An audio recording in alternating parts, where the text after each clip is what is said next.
Over the past few months, I had the incredible opportunity to be working with Mercedes-Benz on some of their latest models. But one thing that really stands out between one Mercedes model to the other is how seamless the technology integrates from one vehicle to the other. No matter which Mercedes you end up driving, the integration is identical, making it easy to adapt and just feel right at home. And after daily driving a couple of Mercedes models, I will be sharing with you some of my favorite discoveries, tips, and tricks that every Mercedes owner needs to know. So in this video, I'll be sharing with you my favorite Mercedes tips and tricks and hacks to help you get the most value out of your car.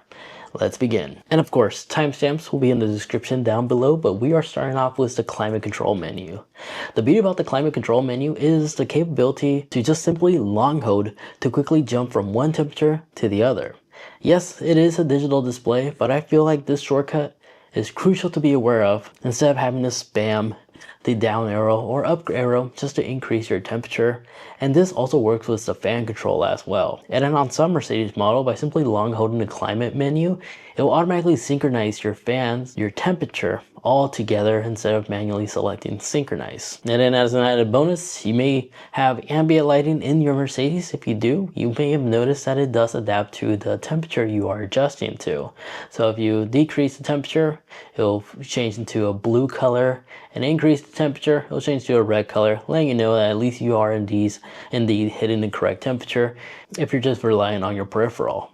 And if it's not illuminating like this or changing automatically on your Mercedes, you may have to go into your vehicle settings and go into ambient lighting and make sure you have this enabled right here to take advantage of the light effect. Then, as for the key fob, you do have global warming control, which basically allows you to lock your vehicle, and then if you hit unlock again, and then unlock once more, but this time long holding, it will automatically roll down all your windows, and if you have a sunroof, it will also open it as well. This is a standard feature I found that all Mercedes typically will have, and no, you do not need to manually go into the car and roll them all up. Just simply lock the car, and then hold down the lock button, and then wait a couple of seconds and all your windows will automatically roll back up. Or you may also just approach the car and just long hold on the door handle smart lock and just continue holding until all the windows roll up this way as well.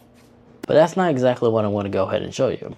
A question I see asked a lot is what happens if your key fob is dead? Well, most Mercedes keys look like this.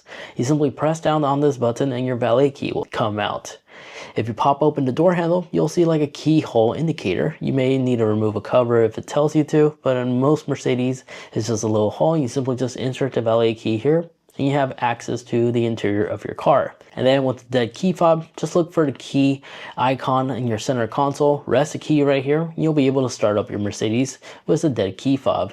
Or if you have a dead phone as well and your My Mercedes app isn't working with you, this is how you could quickly turn on your car. Now when driving a Mercedes, if you're stopped at a stop sign or a construction site and just traffic just isn't going, instead of just continuously having to press down on the brake pedal, if you press extremely hard, a hold icon will pop up. That is how you can enable the hold functionality without having it always on if you don't like it. So again, just press down really hard on the brake pedal and it will automatically put the vehicle on hold, and you can take your foot off the brake pedal and just put your foot back on the accelerator once traffic begins moving. Additionally, if you're driving on a highway or backcountry roads and you need to make a safe pass, if you long hold the downshift, basically the negative icon, the car will downshift to an optimal RPM hold that allow you to have easy passability. So right now, let's let it drop real quick to our cruising speed.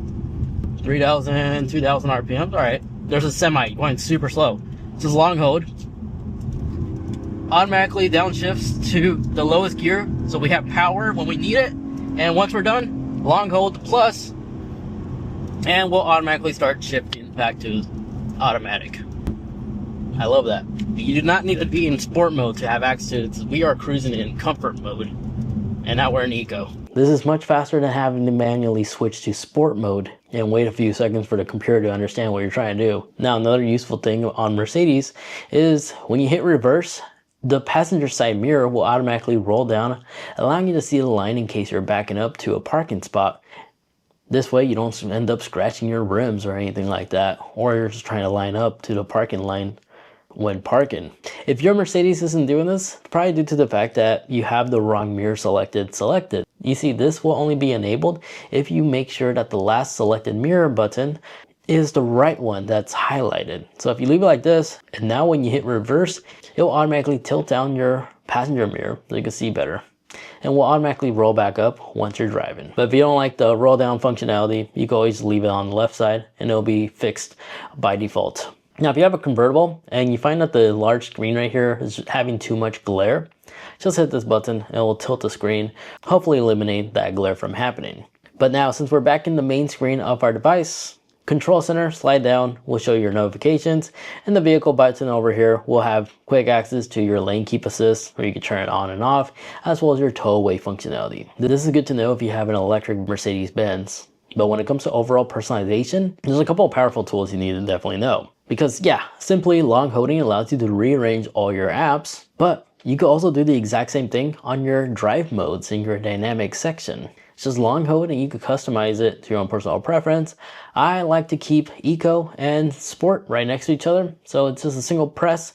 I can move it right there. And this is extremely useful if you have an AMG version with the knobs on the steering wheel. And if you have multiple drivers on one vehicle, set up your fingerprint. As this is a fingerprint reader, you can simply just tap and it will automatically lock and sign you in to your account. Now, the beauty about the Mercedes sound system is you could personalize it to your ears. Very similar to like AirPods as an example, where you could create personalized audio fine-tuned for you. The Mercedes-Benz can do the exact same thing. When you're listening to your music, just hit the little gear icon where you will typically find your EQ settings.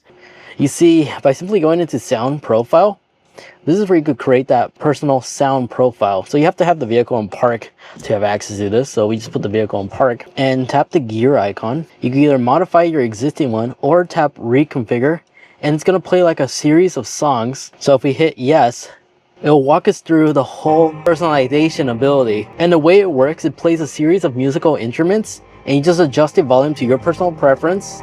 If you enjoy bass, if you enjoy like the low tones more, and then just basically find the balance between these two instruments, tap continue, adjust how aggressive you want these two musical instruments to sound, and then balance it from here.